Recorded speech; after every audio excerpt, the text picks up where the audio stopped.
Satu, dua, tiga. Bismillahirrahmanirrahim. Bukan datang sebarang datang.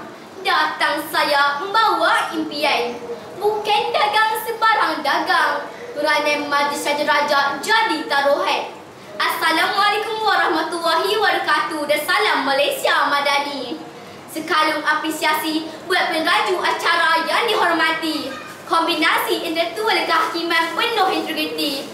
Guru-guru yang dikasihi, serta rakan-rakan sekalian. Berdirinya saya di sini untuk menyampaikan sebuah pidato yang bertajuk Peranan Majlis Raja-Raja.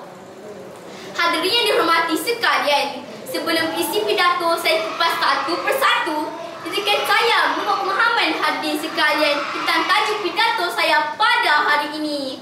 Menurut Kamus Dewan edisi keempat, peranan membawa maksud yang dipegang, majlis pula membawa maksud pada yang dilantik atau dipilih, mempunyai kuasa mentadbir, membuat peraturan dan menasihati.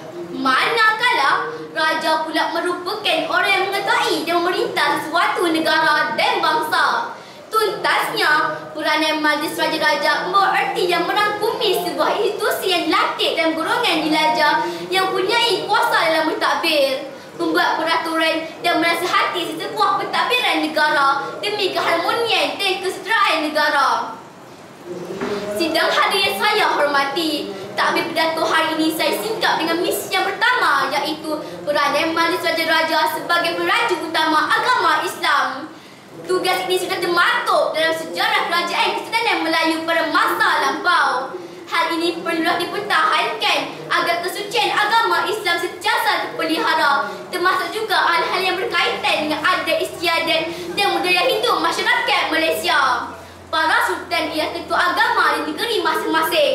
Mereka bersama-sama berbincang tentang hal agama seperti undang-undang syariah dan pendidikan Islam agar umat Islam di negara ini dapat hidup dengan aman dan sejahtera. Mereka memainkan peranan besar dalam memastikan negara kita kekal aman, bersatu padu dan dihormati oleh seluruh dunia. Raja-raja kita menjadi contoh kepada rakyat dalam menjaga adat, budaya dan nilai-nilai murni. Sidang dewan yang penuh berbisik. Selain itu, Majlis Raja-Raja juga memberi nasihat kepada kerajaan dalam hal-hal penting seperti pelantikan ketua hakim, ketua tentera dan peguam negara. Hal ini bagi memastikan semua pemimpin dilantik dengan adil dan bertanggungjawab. Menyikap tabir kata kunci pidato saya yang seterusnya, tugas besar Majlis Raja-Raja ialah memilih yang di-Pertuan Agong, iaitu Ketua Negara Malaysia. Pemilihan ini dibuat setiap 5 tahun sekali secara bergilir-gilir dalam kalangan 9 raja. Dalam mesyuarat ditutup, raja-raja akan mengundi secara rahsia untuk memilih raja yang layak menjadi yang di-Pertuan Agong.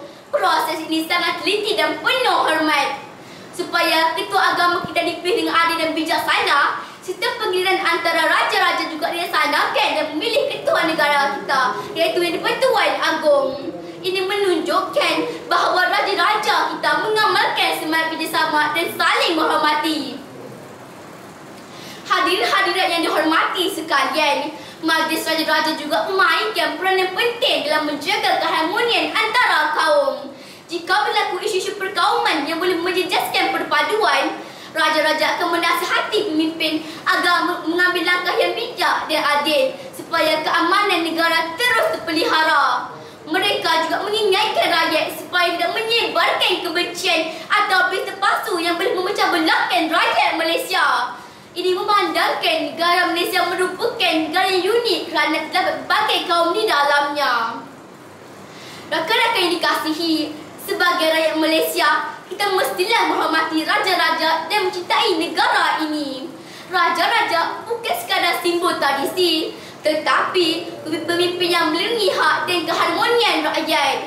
Mereka menjaga agama, budaya dan keamanan negara kita yang tercinta ini.